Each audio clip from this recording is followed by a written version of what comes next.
Hey guys, so today I'm going to be reviewing all of the independent core curriculum that my daughters have used for this year. I have a second grader, a fourth grader, and a sixth grader. Now, normally I would do individual subjects reviews, but I feel like I've talked a lot about the curriculum before or have made videos about a lot of it. So I'm just gonna go subject by subject and speak on what all of my girls used rather than, again, doing individual curriculums. So for second grade, my daughter did The Good and the Beautiful. She did second grade language arts with them. That encompasses spelling, writing, grammar, reading. Although we didn't use their readers, I did not use their readers, but we did use, they do have reading incorporated into it. It has phonics as well. And so it just covers a lot. And then it also has art and geography, which she really enjoyed doing. The Good and the Beautiful has an app. So you can do spelling practice on that. There's a Letter Tiles app where they can practice spelling their words. They also have an app where you can do, they have like audio narrations and little short videos sometimes to go along with the lessons that are fun, just something extra and changes it up. My daughter really loves The Good and the Beautiful. She has been using it since first grade, since last year. And she just likes that it switches it up. It's not the same old every single day. So if you like and your child likes a variety, I recommend The Good and the Beautiful. So that was a hit. We will continue with that for next year. For my older two, my fourth grader and my sixth grader, they did BJU Press language arts. I kind of knew what I was getting into when I did BJU Press because I grew up in a Christian school and I did a Becca grammar. I did a Becca for everything. And so I knew it was traditional. So I knew BJU Press was pretty similar. So they are, they've done The Good and the Beautiful in the past before. And although it's fine for them, they both prefer like just traditional, just what's the lesson, get to the point, let me do my problems and let me be done. So they really liked the grammar aspect of it. I like the grammar aspect of it too because it always starts slow. So it's always going to start with like subject, verbs, sentence structure, and then work its way up. Obviously my sixth grader is going into a lot more depth than my fourth grader, but it kind of repeats over and over and builds the skills upon themselves, which I mean, most grammar is going to do that, but I really like the way that it does it. So how BJU Press works now, they have the versions we got were the most recent ones when I bought them last year, but apparently they have updated versions. But either way, even the recent versions, it incorporates grammar, grammar chapter, writing chapter, grammar, writing. And so you're doing 2 in 1. So you have both elements. Now, I was very nervous, let me tell you, about writing.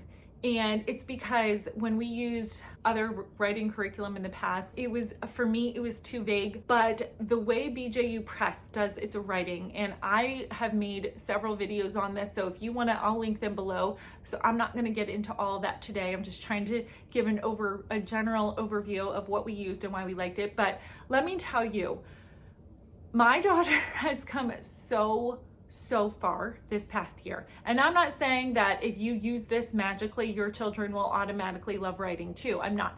But just in our case, like both of my daughters were very reluctant writers. I think a lot of children are because it's so subjective. It's not cut and dry. It's not 2 + 2 is 4, or this is a subject, this is a verb. It's creativity and thinking and using that brain that's not as much developed, and then adding sentence structure in it and grammar, so it's a challenge for a lot of children who for writing. And so she has come, my oldest one, both of them have come a long way, but specifically my oldest, she said this year that she goes, I really love writing now. Like she just kind of said it off the cuff. And I was like, what?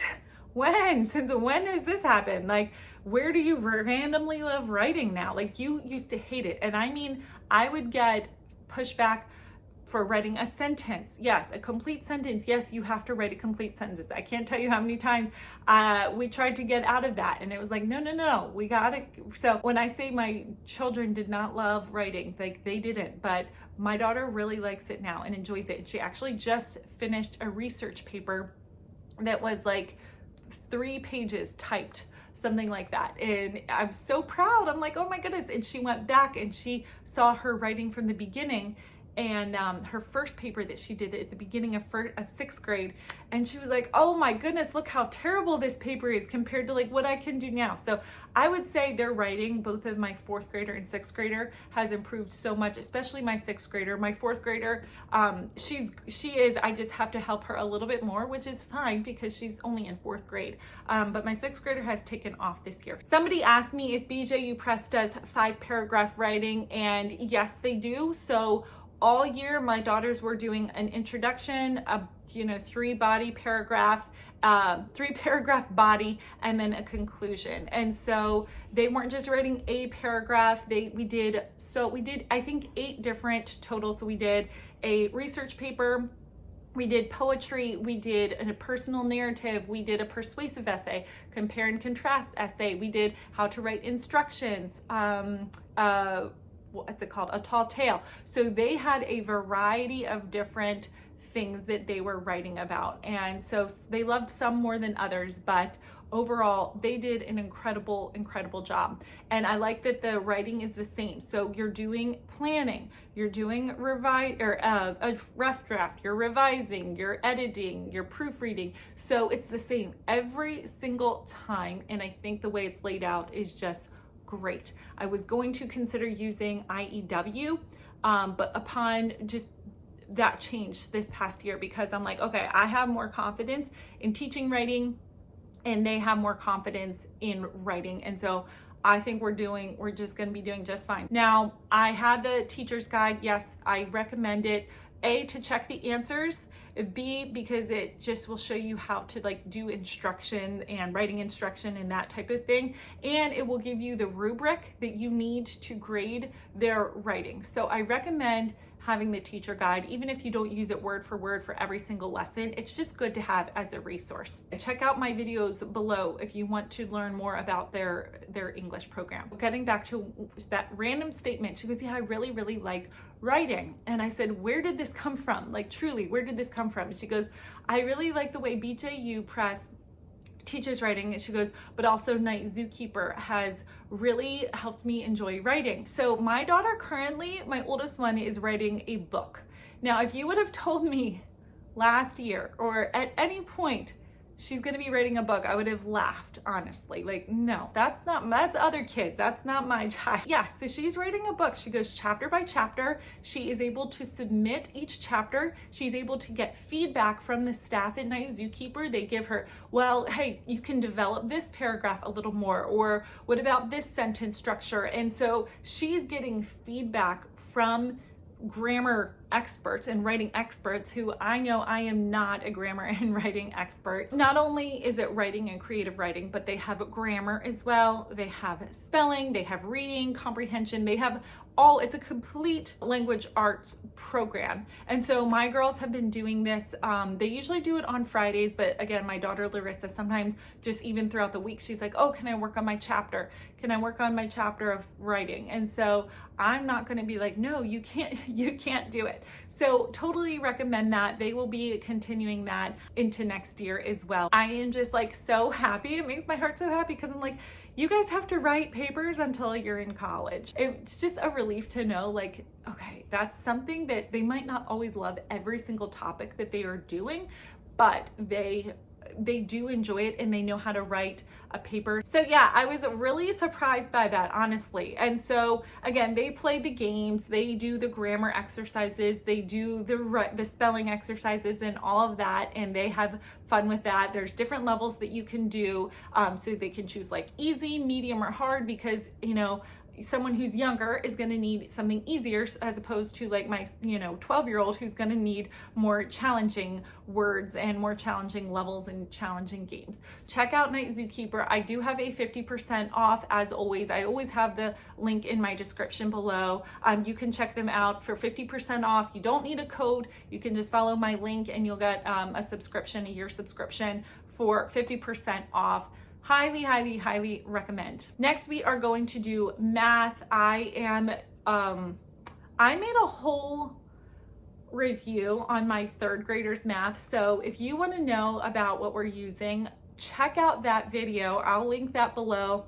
I think it's at the end of the video, so you don't have to watch the whole thing if you don't want to, but it's my 3rd grade, what she's gonna be using next year. I gave a whole explanation on that. It was like a 10-minute long explanation, and so it will really cover the review for this whole year, and it will cover what we're gonna be doing into next year. For my older 2, they did teaching textbooks. They loved it. My 4th grader is finishing level 4. She's almost finished with level 4, and then she will go into level 5. Level 4 does these like bonus rounds, and so you can, it's like addition or subtraction, and you have a couple minutes to do, it's like speed drills. And so she liked that because it gives you bonus points towards your recent lesson. My daughter, she finished level 6 halfway through the year. And so I was just curious. So what I did was I tested her to go into Saxon 7-6, which Saxon I feel like is, I don't know, some people would say it's like the gold standard for math. It's been around, it's very well known. You know, Saxon has a great reputation. So I tested her for level 7-6, and she passed, and she placed into level 7-6 of Saxon after finishing level 6 of teaching textbooks. So I went ahead and I put her in level 7 of teaching textbooks, and she is working through that now. She will finish it by sometime beginning of next year, and then she'll go on to pre-algebra. But I think it did a great job. I also do add a couple extra workbooks for my older 2, just, you know, those little extra like math minutes, just for some extra practice and multiplication, just to make sure they're, you know, they got the drills and they got the multiplication facts mastered and all of that. So that was for math overall. My older 2 was a successful year. My younger one, it wasn't a failure of a year or anything like that. It was just like, oh, we had to tweak a little bit. We had to, you know, fine tune a little bit here and there. And so that's kind of how that went for that. For reading, my youngest daughter, so 2nd grade, she did the BJU Press Readers with the activity book. Great, totally 100% recommend. They have quite a variety of things and of pieces of literature that they're reading, all in 4 books, and then they have a workbook to go along with it. I've done a video on that too if you want to do an in-depth look at that. Totally 100% recommend. We really liked it. For my oldest daughter, or my middle daughter, she picked up BJU Reading 4. This year. She started at the beginning of the year. I think it was too much for her, so we just kind of shelved it, and then at the end of the year she picked it up on her own and has been reading through that as well with her activity books. And then my 6th grader, I did not give her any really official reading on her own. I assigned her a couple historical fiction books as we were reading history. So she read Carry On Mr. Bowditch and Johnny Tremaine, who they take place like Revolutionary War / post-Revolutionary War. And so that was what she read for historical fiction, but she reads so much on her own that I'm not worried about that. She has never met a book she doesn't like, so I kind of gave her a break. I didn't do any formal reading with her this year, and that's fine. She's gonna do more formal reading next year. So that was our reading. Handwriting, The Good and the Beautiful for both of my daughters. My youngest one and my oldest one. My oldest one has finished level 7, so she did all of the Good and the Beautiful handwriting, and she is so happy to be done with it. Not that she doesn't like the Good and the Beautiful handwriting, she's just like, she's over it. She's like, I'm done with all these writing, and she's done. My 4th grader did, I think it's called Danielian handwriting. She just wanted to try something different. She gave it a big thumbs down. She didn't love it. I don't know why. I honestly didn't get a whole bunch of feedback as to why she didn't like it. She just did not prefer it. For spelling, my 4th grader did. My 2nd grader didn't really do any formal spelling. I'm still working on the basics of like reading and phonics and introducing grammar and making sure she's doing spelling within her Good and Beautiful, but she didn't have like a formal spelling curriculum or anything like that. My 4th grader did BJU Press spelling. She loves it. She actually finished it several weeks early. She really enjoys, she loves spelling, so that's why. And then my 6th grader did 180 days of spelling. I think that's what it's called. I really liked that one. So it does like spelling spelling words that are like families, but it also has like the, here in Greek, you know, T-U-R-E, the suffix T-U-R-E means this, and the prefix EX means out of. And so it's teaching them what the prefixes and the suffixes mean, and this is the adjective form of this verb, or of this word, and here's the noun verb of this word. And so I really liked how it was done. She did level 6. Unfortunately, they only go up to level 6. Otherwise, I would have her do level 7 and beyond. It gave a nice little challenge for her.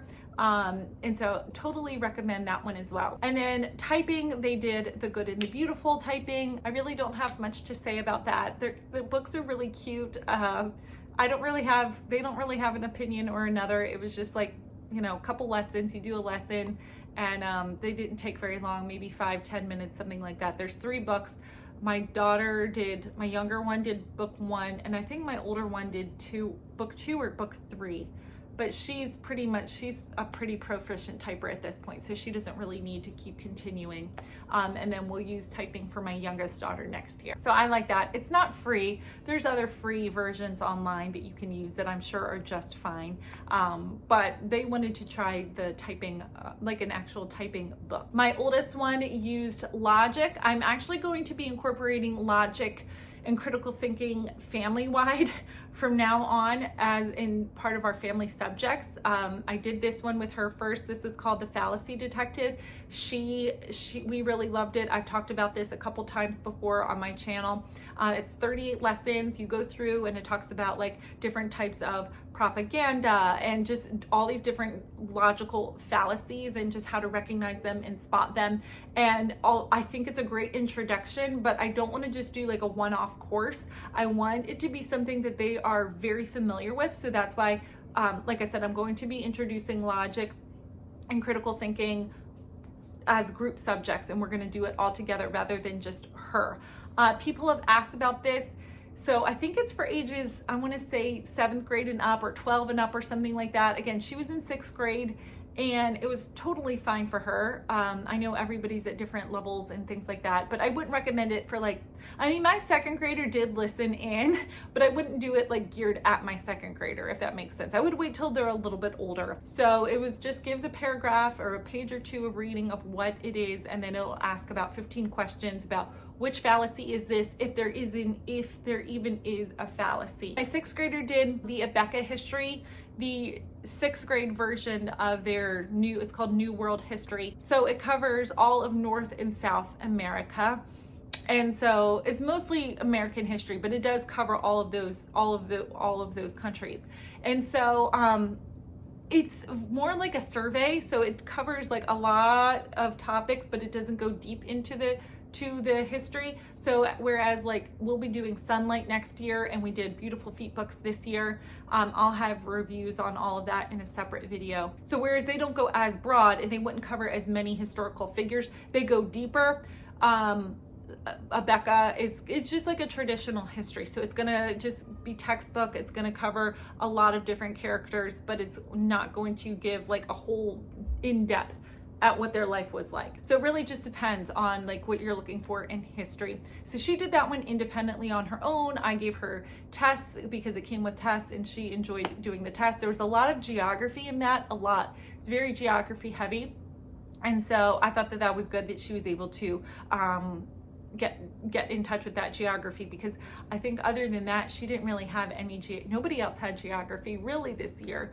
I should probably add that, a little more of that in the next years coming up. But so that was overall what we did for our independent core curriculum. This was not our group subjects, family subjects, or anything like that. I have a whole separate video on that. If you're interested in Night Zookeeper, I have 50% off. That link is in my description below as well. Thank you so much for being here. If you want to stick around and subscribe, I'd love to have you here. I hope you have a really enjoyable summer and you don't think about curriculum too much over the summer, that you can enjoy. Again, thanks so much for being here. I will see you soon, guys. Take care.